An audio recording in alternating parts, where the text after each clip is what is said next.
Hello नमस्कार साथियों। तो फिर से हाज़िर हूँ आपके साथ लेकर के हिस्ट्री की एनसीईआरटी और 11th की एनसीईआरटी में हमारा जो चैप्टर 4 चल रहा है उसका आज लास्ट पार्ट हम कंप्लीट करने जा रहे हैं।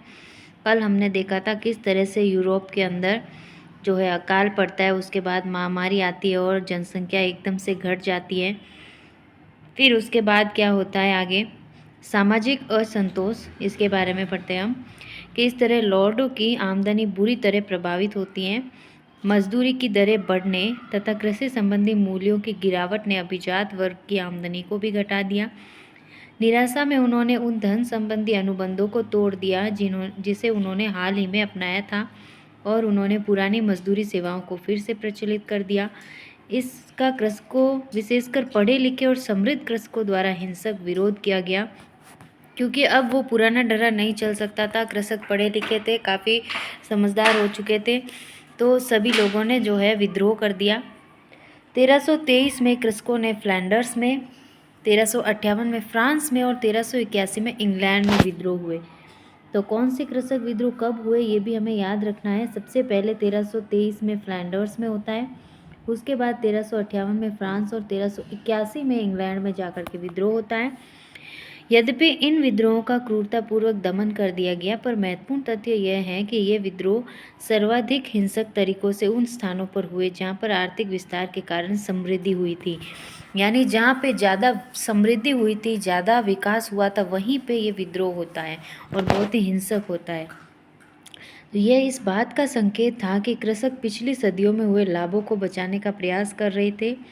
तीव्र दमन के बावजूद कृषक विद्रोह ने तीव्रता ने यह सुनिश्चित कर लिया कि पुराने सामंती रिश्तों को पुनः नहीं लादा जा सकता। धन अर्थव्यवस्था यानी जो मनी इकोनॉमी है वो काफ़ी अधिक विकसित थी, अब इसे पलटा नहीं जा सकता। तो इसलिए यद्यपि लॉर्ड विद्रोह का दमन करने में सफल रहे, परंतु कृषकों ने यह सुनिश्चित कर लिया कि दासता के पुराने दिन फिर नहीं लौटेंगे। यानी अब वे दासता का विरोध करने लगे। यहाँ पे हम 11वीं से 14वीं शताब्दी के अंदर जो जो विकास यूरोप के अंदर होते हैं वो देखते हैं कि 1066 ईस्वी में नॉर्मन लोगों को, एंग्लो सैक्सनी लोगों को हराकर इंग्लैंड पर अधिकार कर लिया जाता है। 1100 के पश्चात फ्रांस में कैथीड्रल नगरों का निर्माण शुरू हो जाता है। 1315 से 17 के बीच में भयानक अकाल पड़ता है और 47 से 50 का ब्यूबोनिक प्लेग जो ब्लैक डेथ हमने पढ़ा। 1338 से लेकर के 1461 जो इंग्लैंड और फ्रांस के मध्य 100 वर्षीय युद्ध होते हैं, ये काफ़ी इम्पोर्टेंट है। और 1381 में कृषकों के विद्रोह होते हैं इंग्लैंड के अंदर।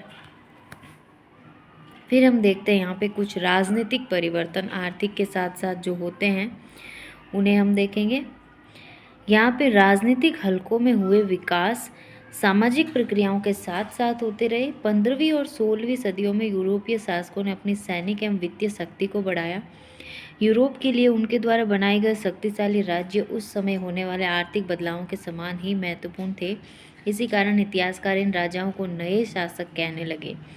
यानी अब जब नई शक्तियां उभर के सामने आने लगी तो इतिहासकार जो है इन राजाओं को नए शासक कहने लगे। फ्रांस में लुई 11, ऑस्ट्रिया में मैक्समिलियन, इंग्लैंड में हेनरी सप्तम और स्पेन में इसाबेला और फर्डिनेंड ये निरंकुश शासक थे। तो यहाँ पे हमें पूछ सकते हैं कि क्रांति के समय निरंकुश शासक कौन कौन से थे, या फिर फ्रांस में उस समय कौन सा शासक था, या फिर ऑस्ट्रिया में। तो इन शासकों के नाम हमें याद रखने हैं। यहाँ पे ये लोग निरंकुश होते हैं और इनकी संगठित स्थायी सेनाओं की प्रक्रिया, एक स्थायी नौकरशाही और राष्ट्रीय प्रणाली स्थापित करने की प्रक्रिया को इन्होंने शुरू किया।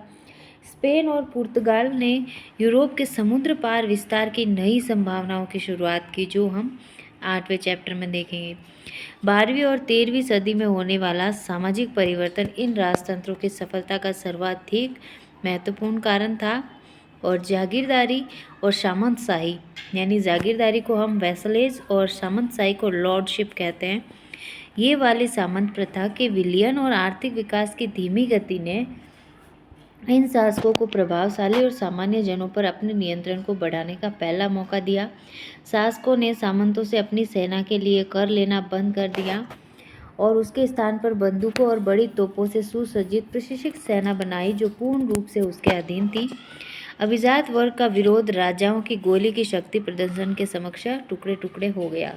यानी अब जो राजा हैं वो उन्हें कृषि दास के रूप में नहीं बल्कि बंदूकों की बड़ी बड़ी सेनाओं के रूप में अपनाने लगे, और जो कोई विरोध करता वो गोली के सामने झुक जाता था। यहाँ पे हम देखते हैं इंग्लैंड की रानी एलिजाबेथ प्रथम पिकनिक मनाते हुए 16वीं सदी के अंतिम दशकों का ये चित्र हमें दिखाई देता है। यहाँ पे ये रानी और इसके सभी सैनिक, ये लोग पिकनिक मना रहे हैं जंगलों में। यहाँ पे नए शासक कौन कौन से आते हैं? 1461 से 1559 के बीच में फ्रांस में नए शासक आते हैं। 1474 से 1556 स्पेन में नए शासक, और 1485 से 1547 में इंग्लैंड में नए शासक आते हैं। और ये लोग क्या करते हैं, काफ़ी समुद्री खोजें और बहुत सारे विस्तार को भी बढ़ावा देते हैं। तभी हम देखते हैं कि 1400 जो 15वीं शताब्दी उसके अंत में जो है कई समुद्री रास्तों से भारत और अमेरिका की खोज की जाती है। तो यहाँ पे करों को बढ़ाने से शासकों को पर्याप्त राजस्व प्राप्त हुआ, जिससे वे पहले से बड़ी सेनाएं रख सके। इस तरह उन्होंने अपनी सीमाओं की रक्षा और विस्तार किया, राज सत्ता के प्रति होने वाले आंतरिक प्रतिरोधों को दबाया। किंतु इसका मतलब यह नहीं था कि केंद्रीकरण का अभिजात वर्ग ने विरोध नहीं किया।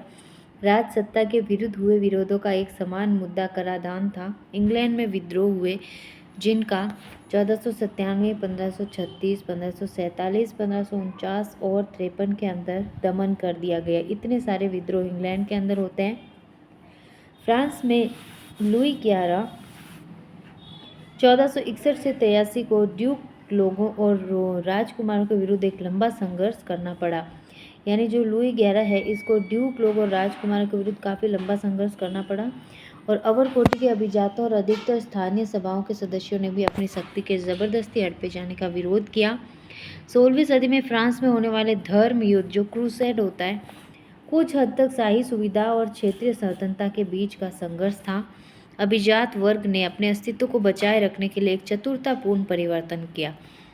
नई शासन व्यवस्था के विरोधी रहने के स्थान पर उन्होंने जल्द ही अपने को राजभक्तों में बदल लिया, और इसी कारण से शाही निरंकुशता को सामंतवाद का परिष्कृत रूप माना जाता है। जो सामंतवाद है वो धीरे धीरे शाही निरंकुशता में बदल जाता है, और जो सभी लॉर्ड हैं, जो भी सामंत हैं, ये सब राजा के चापलूस बन जाते हैं, क्योंकि इनको पता है विरोध करने से तो हमारा जो वर्चस्व है वो नहीं रहेगा। तो वास्तव में लॉर्ड जैसे व्यक्ति जो सामंती प्रथा में शासक होते थे, वो राजनीतिक परिदृश्य पर अभी भी छाए रहे और उन्हें प्रशासनिक सेवाओं में स्थायी स्थान दिए गए। परंतु नई शासन व्यवस्था कई महत्वपूर्ण तरीकों से अलग थी। शासक अब उस पिरामिड के शिखर पर नहीं था जहाँ राजभक्ति, विश्वास और आपसी निर्भरता पर टिकी थी। वो अब व्यापक दरबारी समाज और आश्रयदाता अनुयायी तंत्र का केंद्र बिंदु हो गया था। तो सभी राजतंत्र, चाहे वे कितने भी कमज़ोर या शक्तिशाली हों, उन व्यक्तियों का सहयोग चाहते थे जिनके पास सत्ता हो। धन इस प्रकार के सहयोग को सुनिश्चित करने का साधन बन गया था। समर्थन धन के माध्यम से दिया या प्राप्त किया जा सकता था। इसलिए धन गैर अभिजात वर्गों जैसे व्यापारी और साहूकारों के लिए दरबार में प्रवेश करने का एक महत्वपूर्ण माध्यम बन गया। वे राजाओं को धन उधार देते थे, जो इसका उपयोग सैनिकों को वेतन देने के लिए करते थे, और शासकों ने इस प्रकार राज व्यवस्था में गैर सामंती तत्वों के लिए भी स्थान बना दिया। तो हमें याद रखना है कि सामंतों के अलावा गैर सामंती जो वर्ग है वो किस प्रकार आया सत्ता के अंदर। वो इस प्रकार आता है कि जो धन उनके पास होता था वो धन राजा को देते थे, और उसके बदले में जो है राजा उनको कई सेवाएं देता था। तो इस प्रकार ये एक दूसरे से जुड़े रहे। तो फ्रांस और इंग्लैंड का बाद का जो इतिहास है इन शक्ति संरचनाओं में हो रहे परिवर्तनों से बना था। 1614 में बालक शासक लुई 13, यानी जो बालपन में बचपन में बन गया था, तो उसने फ्रांस की परामर्शदात्री सभा, जिसे एस्टेट जनरल कहते हैं, उसके 3 सदन होते थे, जो तीनों वर्ग पादरी, अभिजात और अन्य जो बचे थे, जो 3 वर्ग हमने पढ़े थे, उन तीनों का प्रतिनिधित्व करते थे। उसका अधिवेशन हुआ। यहाँ पे एस्टेट जनरल का अधिवेशन कब होता है? लुई 13 के शासन में 1614 में। इसके पश्चात 2 सदियों 1789 तक इसे फिर कभी नहीं बुलाया गया, क्योंकि राजा 3 वर्गों के साथ अपनी शक्ति नहीं बांटना चाहता था। यहाँ पे एस्टेट जनरल एक तरह की संसद होती थी जिसमें तीनों वर्गों का मतलब एक तरह से हम कह सकते हैं कि किसी भी मुद्दे पर चुनाव होता था, वोट होते थे, और जिस मुद्दे पर जिस वर्ग के अधिक वोट होते थे उस मुद्दे को लागू कर दिया जाता था। तो यहाँ पे जो है एक वर्ग का एक वोट माना जाता था, एक व्यक्ति का न होकर के एक वर्ग का एक वोट माना जाता था कि ये वर्ग इसके पक्ष में है, ये वर्ग इस बात के पक्ष में है और ये वर्ग इस बात के पक्ष में, चाहे इसके अंदर कितने भी व्यक्ति हो। तो यहाँ पे ये दो वर्ग हमेशा एक साथ रहते थे और इस एक वर्ग की बातें कभी नहीं मानी जाती थी। तो इस जनरल को बुलाने का कोई मतलब ही नहीं था क्योंकि राजा शक्ति को नहीं बांटना चाहता था। तो उसके बाद क्या होता है, इंग्लैंड में जो हुआ वो बहुत अलग था।